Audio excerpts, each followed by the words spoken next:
Welcome to The Perspective. I'm Lorie Hartshorn and sitting in Mike's chair all this week. It's a privilege to be with you. We're going to have some amazing conversations. And I hope wherever you are and wherever you're watching that you'll find today's show and all this week really encouraging because we all need a little encouragement, right?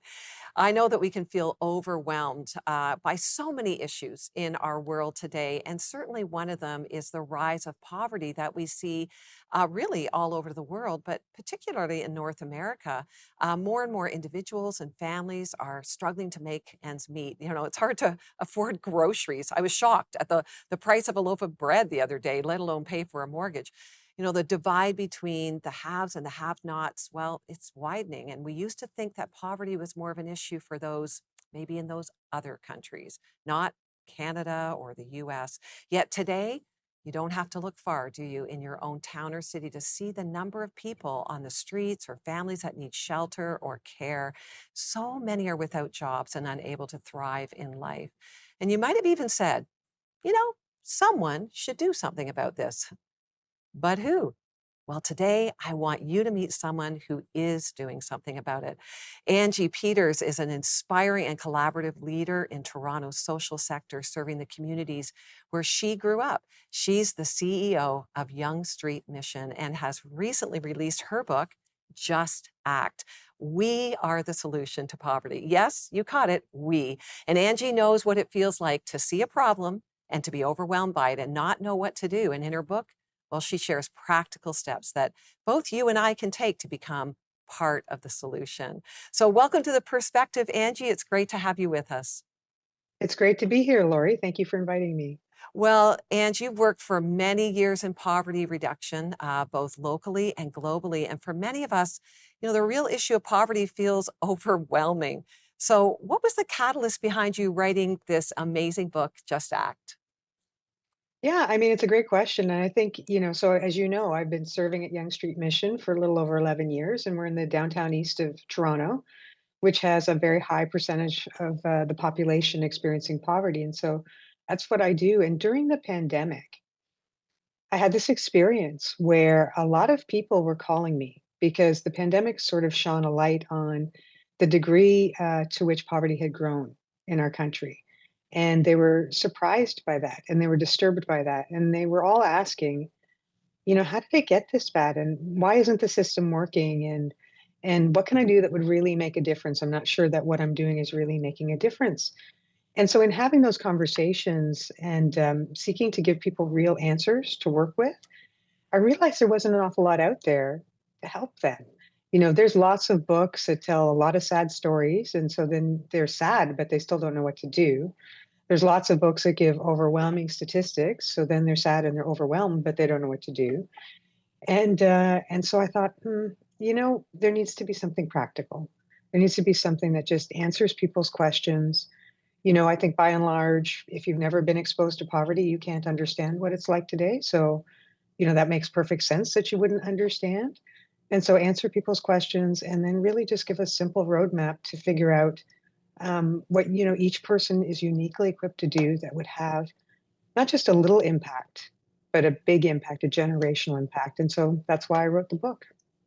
Well, you know, I love the book. I've read it. You've personally challenged me to step out in my own area of life, and I want to do something about it, right? And many of us genuinely do want to do something. But to your point, we actually just don't know what to do and feel overwhelmed, and it can be paralyzing. Most of us just Mhm. do nothing because we don't know what to do. So, how can one person be the solution to poverty, as your subtitle suggests? Yeah, yeah. Well, this is the thing. And so I'll tell a story to answer that question, which really illustrates how ordinary people can have such a significant impact doing something that they think is nothing, like is simple. And so I'll tell you the story of Barbara. Barbara was the oldest of 11 children. She grew up in a household where her father was an alcoholic and he abused the boys and the girls regularly in different ways. And so it wasn't safe or good. And though Barbara really loved school and was doing really well in school as the oldest, she was pulled out at a young age and had to go to work to help provide for the family. As the years went on, she did do that. She took good care, and her younger siblings did quite well, the ones she was looking after. But she wanted to have a family of her own. And so she went about that in a way that reflected her trauma and wasn't ideal for everybody or anybody. But she ended up having three children with three different men and living on social income in a rent assisted unit, uh, suffering with depression and agoraphobia, which means she had the fear of leaving the house. And so she was living in that context, raising these three children. And when you hear that, that's the sad story, right? That's the story that makes you think, oh, what could possibly be done? What is going to be the future for Barbara and those children? And so this is where it gets good, Lorie. This is where two ordinary people step in. The first person is a piano teacher. So Barbara wanted her oldest daughter to get piano lessons. Somehow she found a way to make that happen. The daughter toddles off to piano lessons at a young age on her own, and the piano teacher thinks this is odd and so reaches out to the mom, who she'd only spoken to over the phone, and recognizes there's a concern there. And so, because she was wired as a caregiver and a person of faith, she chose to reach out and get to know Barbara. And through that relationship, help Barbara heal and find healing in her faith and have hope. And so, little time moves on. Barbara has hope. She finds a better neighborhood for her family to live in. Her son makes friends with a little boy, and Barbara meets that little boy's mother, Pat. And at this point, Barbara's hopeful, but she's afraid. She wants to go back to work and she doesn't know how to get started. And so Pat does what was natural to her. She just says, well, what do you like to do? And helps her surface what matters to her, what she enjoys doing, helps her find some courses to take, helps her get through those courses. And when all was said and done, she hired her. So here you have it, right? You go from that hopeless sounding situation to two ordinary people stepping in and doing at different times in Barbara's life what was really normal and not a big deal for them to do. But it was a big deal because now Barbara goes from the situation she started in to going out to work, providing for her family. And not only did the actions of Pat and the piano teacher help Barbara, but it helped her three children, it helped her five grandchildren, and the impact is trickling on and on. And I know the impact because Barbara was my mother, and I'm the oldest daughter who went to those piano lessons. Wow. Oh, man. You know what? That is so powerful, Angie. I Mm, sometimes you just think what you're doing in life, you're a piano teacher, how could it make a difference? But mhm. what intentionality to show care and look at the generational difference it's made. I mean, I know you and I know a little bit about your siblings, and all of you are incredibly successful. Like the cycle of poverty is broken in your family. Yes. Yeah. Yeah. So, Absolutely. right? Like, tell us about this term generational poverty and what's the difference between sort of episodic poverty and generational poverty? Yeah, that's a great question. I think that when we think about the poverty numbers, so for example, in the city of Toronto, it's about, it's over now 532,000 people. That's there's different types of poverty within that. The first type is people who just shouldn't be poor, shouldn't even be in that category. Society should care for our seniors. Society should care for persons with disabilities who are unable to work. That's a different conversation. The next group of people that's in those numbers are episodic poverty, and that's life. Those are the poor we'll always have among us, if you will. From time to time, people will lose their jobs, need retraining, go back, get sick, need support, go back. There'll always be life that happens to people, and so we'll always need supports for that kind of temporary episodic poverty. But generational poverty is like my mother's, right? Where, there's trauma and brokenness and it's passed from generation to generation to generation, and there's hopelessness embedded in that. And were it not for the interventions of Pat and the piano teacher, it could have been my future too. Yeah. But it doesn't have to be. And that's the beauty of this. Right. Right. That is so helpful. I think sometimes when we don't understand poverty, we sort of all see it as a cycle that can't be broken. And Mhm. what difference can we make? Right. But I really appreciate you breaking that down. And thank you for sharing the story of your mom. I believe there's people watching today that, maybe we've missed the Barbaras. Mhm. Like there's Barbaras around each one of us. And we're going to talk more about this when we come back. We're going to take a quick break, but I just want to encourage you watching. Is there a Barbara near you? Maybe Mhm. already in your life, but you just need to take that next step of acting. Just act. We're going to learn more about that in just a minute. We'll be right back.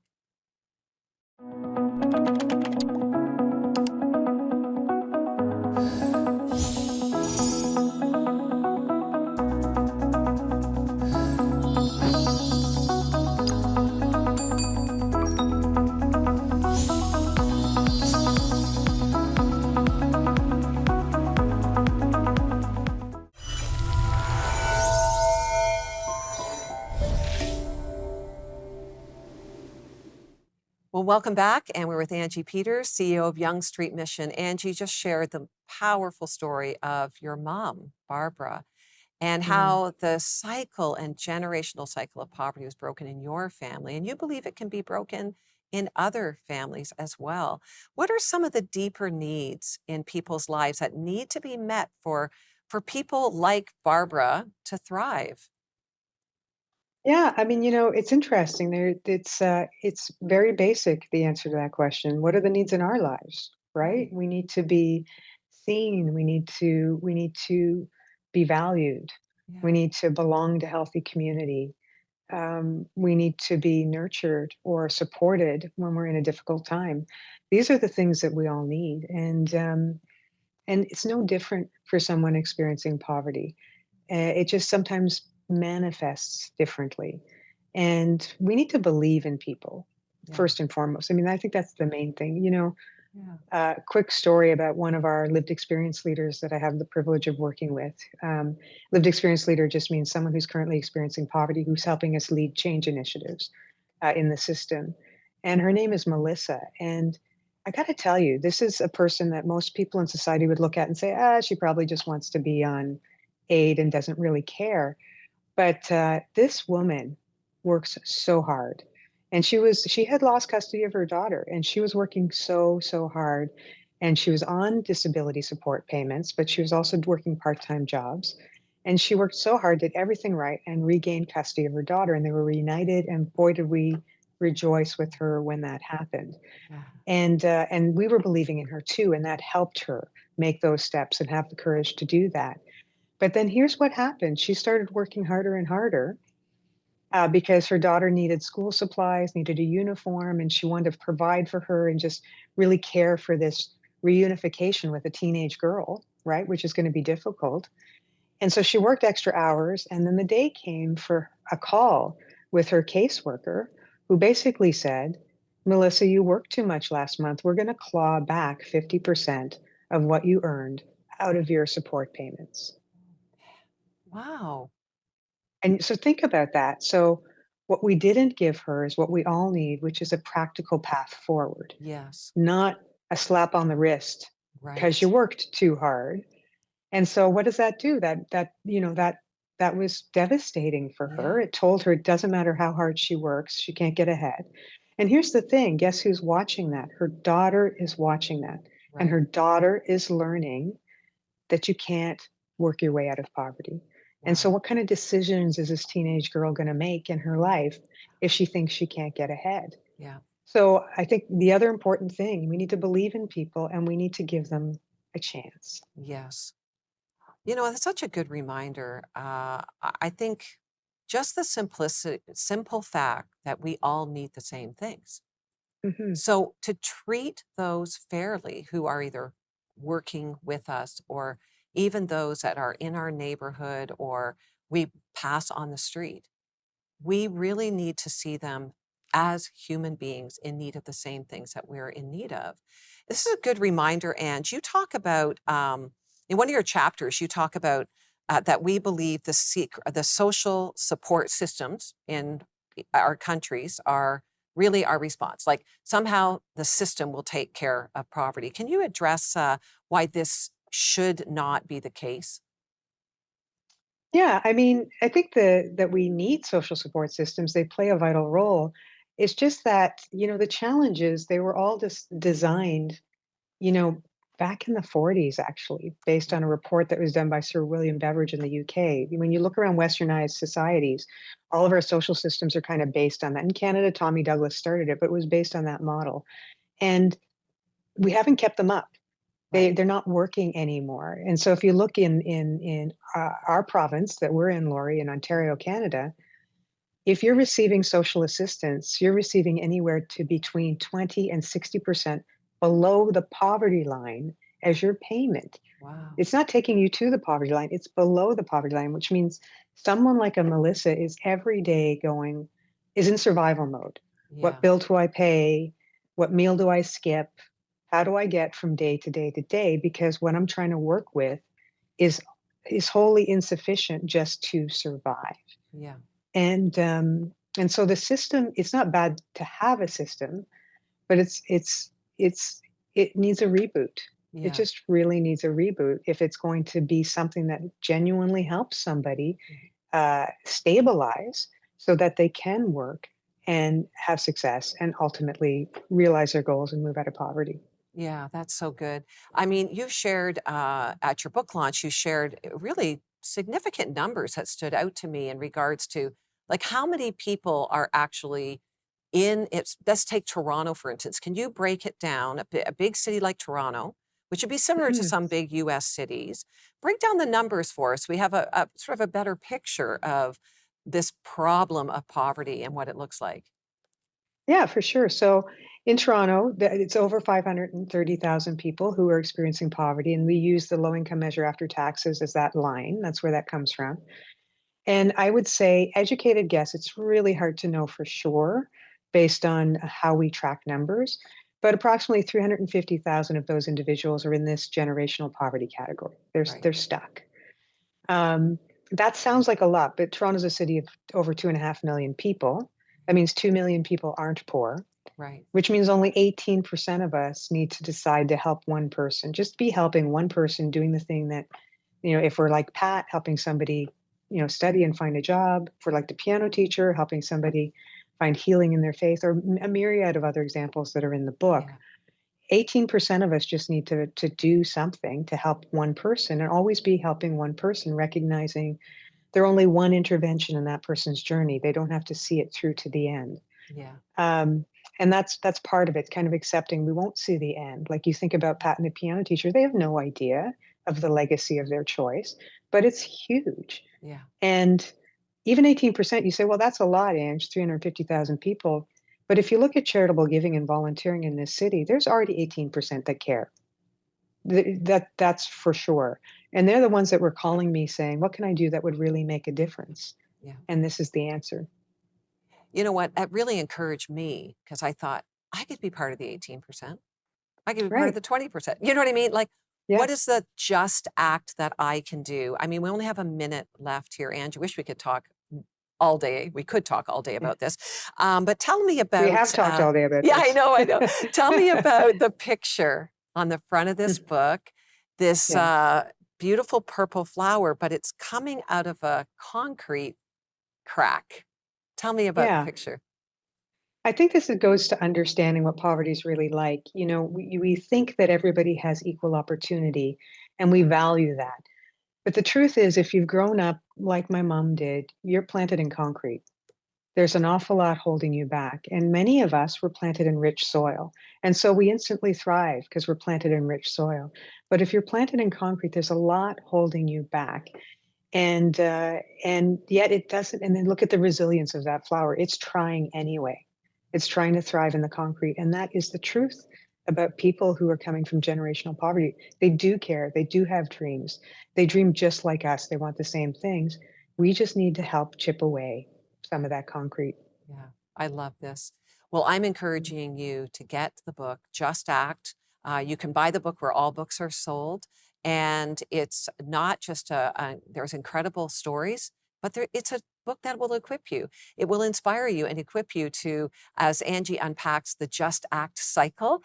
I'm trying to apply this in my own life. And I thank you so much for writing it, Angie. God bless you and your work at Young Street Mission and the work of this book. Thank you for joining us today. Thank you for the conversation. It's been wonderful. Well, I don't know who the Barbara is in your life, but I encourage you to take a look around today, find a Barbara, and go do just act. Go do what God tells you to do. Hi, I'm Ryan Walter, and during my 15-year NHL career, I signed the odd autograph, especially in Montreal. I remember once there was a young boy, and I signed my name, and then I put John 3:16 next to it, underneath it. And he looked up at his dad and he said, "Dad, he's wrong. My name's not John, and it's 3:30." I love that story. You know what I love about John 3:16 is that God so loved the world that he sent his only begotten son. Love that idea. You know where I've been going recently though? Is to John 3:17, right? Where in 16 he sent, but in 17 he says, I didn't send my son to judge the world. I sent my son to save the world. Love that thought.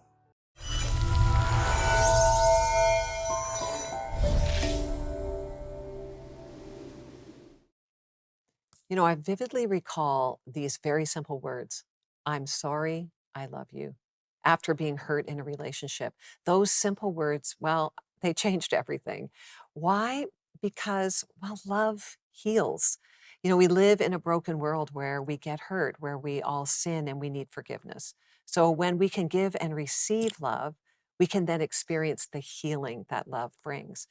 We live in a culture where we're saturated with images and ideas on love that are actually quite twisted and distorted.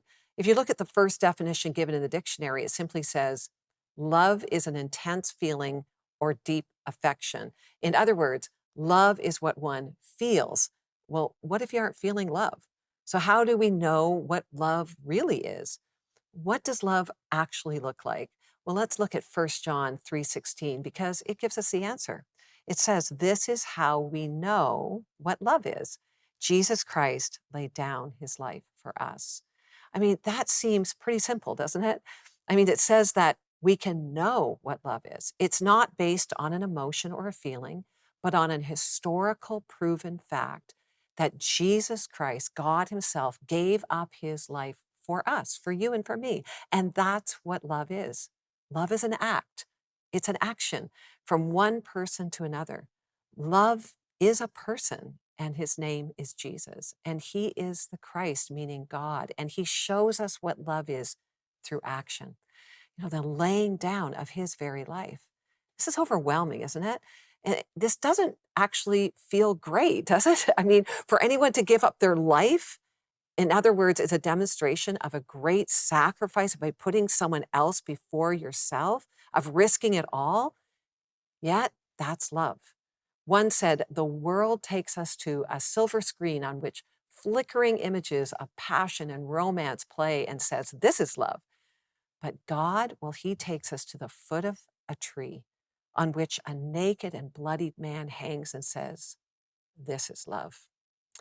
You know, as I look at Jesus, that bloodied man on the cross, I see someone who loves me so much that he died so I might heal you and me, that we can be healed. His death, it was the greatest demonstration of how love heals. Without Jesus' death on the cross, no one could be right with God. We all deserve to actually simply die in our sickness that we call sin. And yet Jesus says, my love will heal you. And I recently watched a powerful testimony.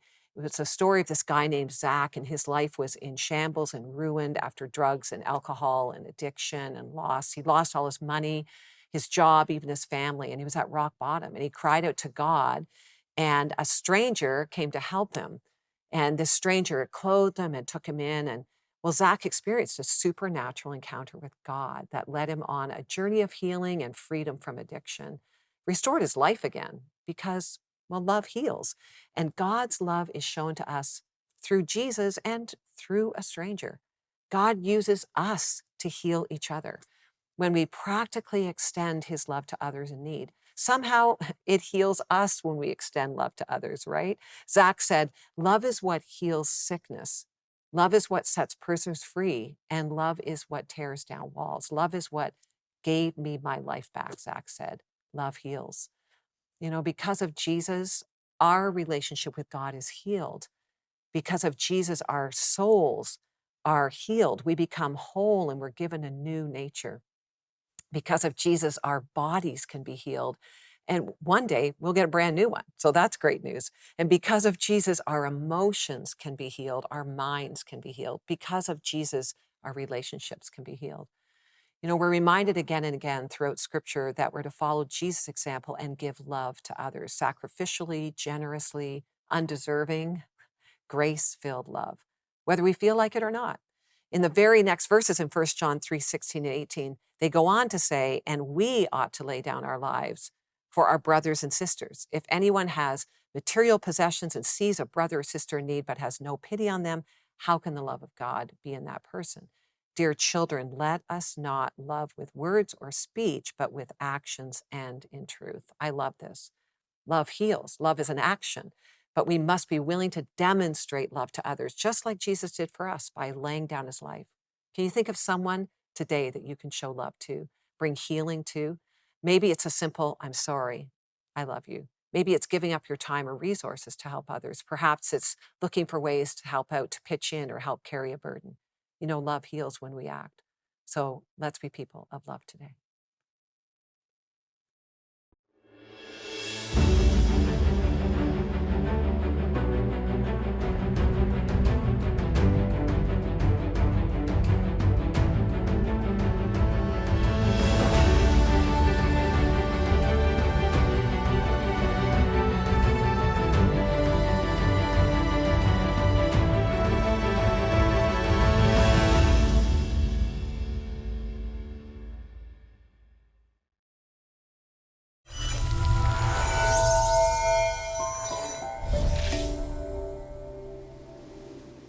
Well, I hope today's given you some perspective on poverty and what it means to just act. If you want to get Angie's book, go to where all books are sold, and I encourage you to get it.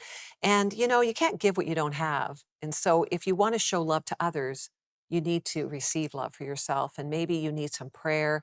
Maybe you need to accept the invitation of Jesus to fill you with his love. Why don't you call us at 1-855-910-6297? We have trusted prayer partners on that at the end of the phone. They're ready to minister and talk to you today. So give us a call.